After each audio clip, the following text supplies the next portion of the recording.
Dengan adanya musibah ini, Allah ingin hadir kepada kita karena Allah ingin meningkatkan kita. Dari sisi apa? Kualitas keimanan. Ini dalam surat Al-Ankabut misalkan, Allah firmankan, ahasiban nas, ya. Jangan mengira manusia itu tatkala dia sudah beriman lantas Allah biarkan begitu saja. Allah tidak akan berikan satu ujian kepada dia agar meningkatkan kualitas keimanannya. Tidak. Ayaqulu amana wa hum la yuftanun. Jangan mengira seperti itu. Justru tatkala kita beriman, tatkala kita menerima keimanan dengan sebenar-benarnya, Allah akan mengangkat derajat kita dengan keimanan kita dengan memberikan beberapa tingkatan ujian kepada kita agar bagaimana iman ini benar-benar teruji. Kalau lurus-lurus saja nggak teruji, Pak.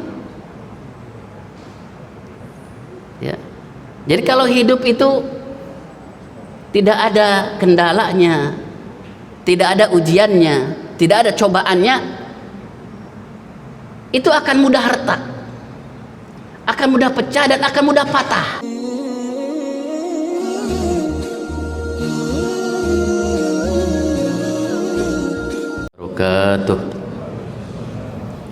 Alhamdulillah, wassalatu wassalamu ala rasulillah sayyidina wa maulana Muhammadin sallallahu alaihi wasallam ibni Abdullah wa ala alihi wa ashabihi wa man tabi'ahu ila yaumil qiyamah, amma ba'du. Rabbi syrah li sadrina wa yassir li amrina wa halul 'uqdatam min lisanina yafqahu qawlina. Allahumma ja'alna mimman yastami'una al-qawla fayattabi'una ahsana. Rabbi zidna ilman nafi'an wa fahman nabiyyin wa hifdzal mursalin birahmatika ya arhamar rahimin.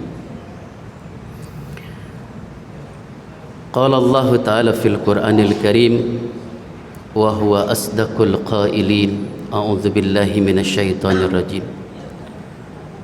Ahasiban nasu ayyatraku ayyaqulu amanna wa hum la yuftanun. Wa qala an-nabi sallallahu alaihi wasallam, ma asaba min musibatin illa bi idznillah. Wa qala an-nabi sallallahu alaihi wasallam, idza ahabballahu bi'abdin ibtalah liyasma'a tadarruhu. Sadaqallahul azim wa sadaqa rasulul karim wa nahnu ala dzalika minasyahidin wa syakirin walhamdulillahi rabbil alamin. Ma'asyiral hadirin wal hadirat jamaah Masjid Raya Nurul Barakah yang dirahmati Allah. Hari ini semestinya yang akan mengisi salah satu ustadz kita, namun beliau mohon maaf ternyata berhalangan di saat waktunya akan tiba. Kita doakan mudah-mudahan para guru kita, para asatiz kita senantiasa Allah limpahkan perlindungan, keselamatan dan kesehatan, diberikan usia yang panjang dan barokah dalam hidup dan kehidupannya. Amin ya Allah ya Rabbal alamin. Juga termasuk kita para jemaah Masjid Raya Nurul Barakah, bapak-bapak dan ibu sekalian, juga keluarga kita, mudah-mudahan senantiasa diberikan perlindungan oleh Allah Subhanahu wa taala, kesehatan lahir dan batin kita, keselamatan dunia, agama dan akhirat kita, serta kebarokahan di dalam rumah tangga kita, dalam hidup dan kehidupan kita. Amin ya Allah ya Rabbal alamin. Para jemaah sekalian, tentunya waktunya sangat singkat, beberapa menit ke depan kita duduk sejenak untuk sama-sama kita menelaah beberapa ayat ataupun mungkin satu ayat dan satu hadis saja, yang mudah-mudahan dengan satu ini saja ini akan kembali memotivasi kepada kita untuk agar kita benar-benar bisa merawat dan sekaligus meningkatkan kualitas iman dan kualitas amal ibadah dan amal soleh kita. Para jemaah sekalian, tentunya dalam menjalani hidup dan kehidupan kita akan dihadapkan dengan situasi yang mungkin kita tidak senang dengan kondisi itu. Kita berhadapan dengan situasi yang mungkin kita tidak suka dan tidak kita harapkan dalam kehidupan yang kita jalani ini. Bahkan kalau kita simak dalam media pemberitaan di akhir-akhir ini, begitu banyaknya musibah, bencana yang menimpa di belahan wilayah negeri-negeri kita atau wilayah-wilayah di sekitar kita, yang subhanallah bukan hanya sekedar harta melayang, rumah hilang, bahkan nyawa pun tidak sedikit dari saudara-saudara kita tiada, baik yang berupa longsor lah yang dihadirkan oleh Allah, ataupun mungkin lahar dingin, bahkan sampai lahar dingin pun ikut hadir. Allah gerakan laharnya sih dingin, cuman yang datangnya bebatuan. Itu yang sekiranya kita lihat di video itu subhanallah, rumah saja tergusur, apalagi dengan tubuh kita yang kecil seperti ini. Belum lagi tentunya dengan gempa di beberapa tempat, ya. Ini tentunya sesuatu yang tidak kita inginkan dan tidak kita harapkan, tapi itu terjadi dalam hidup dan kehidupan kita, ya. Terjadi dalam kehidupan yang dijalani ini. Maka tentunya ini perlu kita mensikapi secara keimanan kita tentunya, ya. Karena jangan sampai terungkap tatkala ada musibah seperti ini, itu kata-kata cacian, makian, bahkan ungkapan yang mengeluarkan kita dari keimanan, ya. Hilangnya harta, hilangnya kekayaan, hilangnya rumah, bahkan hilangnya nyawa di antara sebagian saudara-saudara kita, ini tidak membuat dan tidak menjadikan kita justru hilang keimanan kita yang nilainya lebih tinggi daripada harta dan nyawa kita sendiri.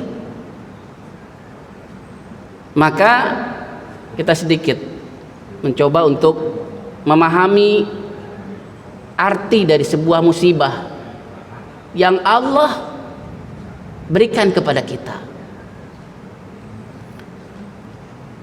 Yang pertama, kalau kita lihat dari beberapa kutipan ayat dan juga hadis baginda Rasul, ya, bahwa tatkala Allah timpakan musibah, ya, atau sesuatu yang tidak kita inginkan, baik bencana alam ataupun mungkin sakit, yang subhanallah ini terasa sendiri sama saya secara pribadi, ya, betapa ujian itu Allah berikan di saat kita merasa kondisi sedang prima, kondisi sedang kuat, kondisi sedang sehat. Ternyata Allah datangkan satu ujian saja dengan yang namanya bakteri. Par kita, Pak. 3 hari saya dirawat. Ini baru 2 hari selesai nih dirawat. 3 hari, subhanallah. Hanya dengan Allah titipkan satu makhluk yang bernama bakteri, 3 hari nggak bisa jalan. Subhanallah. Ini kalau ngomong suka, ya pasti nggak suka, Pak. Ngomong senang pasti nggak senang. Tapi jangan sampai ini terjadi tatkala Allah berikan kepada kita seperti ini. Ini justru sudahlah kita kehilangan harta kita, kekuatan kita, kesehatan kita, aktivitas kita. Jangan sampai mengurangi nilai iman kita. Maka coba kita yuk memahami daripada sisi ini. Yang pertama apa kata Rasulullah? Bahwa musibah yang Allah datangkan kepada manusia ini itu adalah lil imtihan. Jadi perspektif Al-Quran atau Islam tatkala melihat tentang musibah ataupun sesuatu yang tidak kita ingin, ini adalah merupakan ujian bagi kita. Dan itu yang mungkin kita harapkan. Ya kalau namanya ujian, artinya Allah ingin meningkatkan kita. Dalam kehidupan kita sekolah saja misalkan, tatkala kita ingin naik tingkat, naik kelas, naik tingkat, naik jabatan kita misalkan, kan itu ada ujiannya. Kalau mungkin di bapak-bapak ada asesmennya, ada uji kelayakannya. Cocok nggak nih anak dinaikin ke tingkat berikutnya? Cocok nggak nih pejabat naik ke jabatan berikutnya untuk memegang jabatan lebih tinggi lagi? Kan ada asesmen, diuji sama. Nah itu pun Allah inginkan seperti kita. Dengan adanya musibah ini, Allah ingin hadir kepada kita karena Allah ingin meningkatkan kita. Dari sisi apa? Kualitas keimanan. Ini dalam surat Al-Ankabut misalkan, Allah firmankan, ahasiban nas, ya.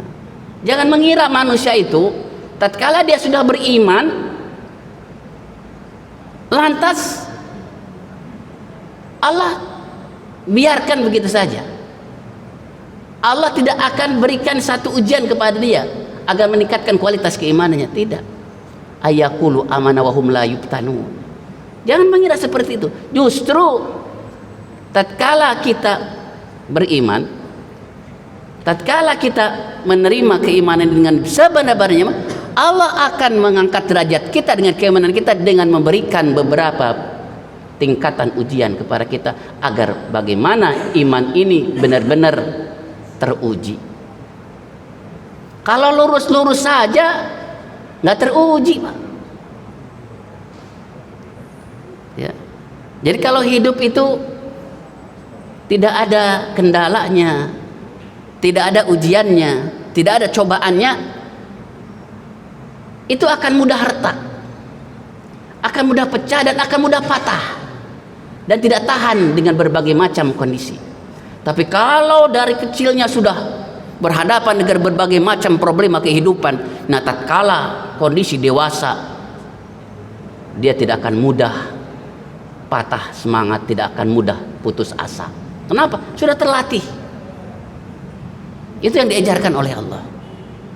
Iman ini yang tatkala Allah anugerahkan dan nikmatkan kepada kita, bukan lantas lurus-lurus seperti, tapi akan Allah uji agar peningkatan iman kita semakin kuat. Ya dihilangkan dengan apa? Dengan hadirnya sakit. Subhanallah. Karena dalam hadis yang lain Rasul mengatakan seperti itu. Idza ahabballahu li'abdin ibtalah. Allah tatkala mencintai hambanya, Allah uji hambanya itu. Apa? Liyasma'a tadarru'u. Supaya terdengar kembali. Subhanallah.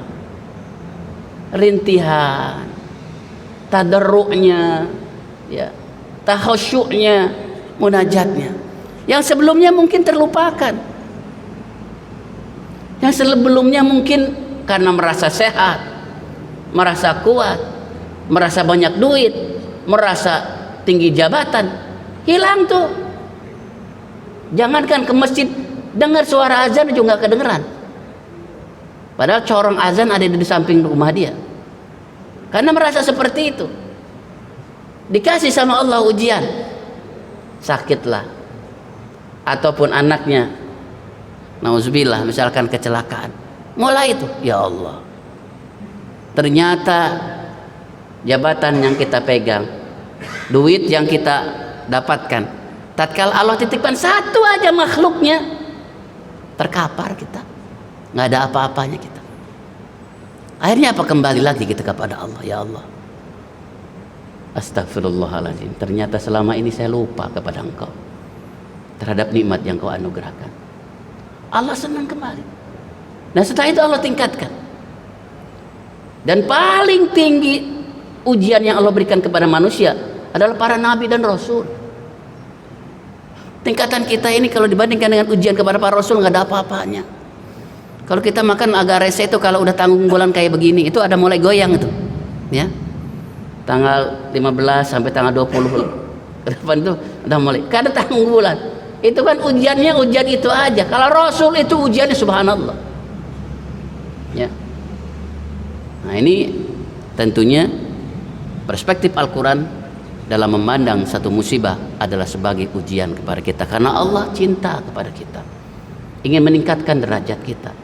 Jangan sampai datangnya ujian justru melemahkan keimanan, justru datangnya ujian semakin meningkatkan keimanan kita, keyakinan bahwa kita ini, diri kita, harta kita, apa yang kita dapatkan, apa yang kita miliki, sesungguhnya ada yang maha mengatur dan ada yang memiliki, yaitu Allah Subhanahu wa Ta'ala. Yang pertama.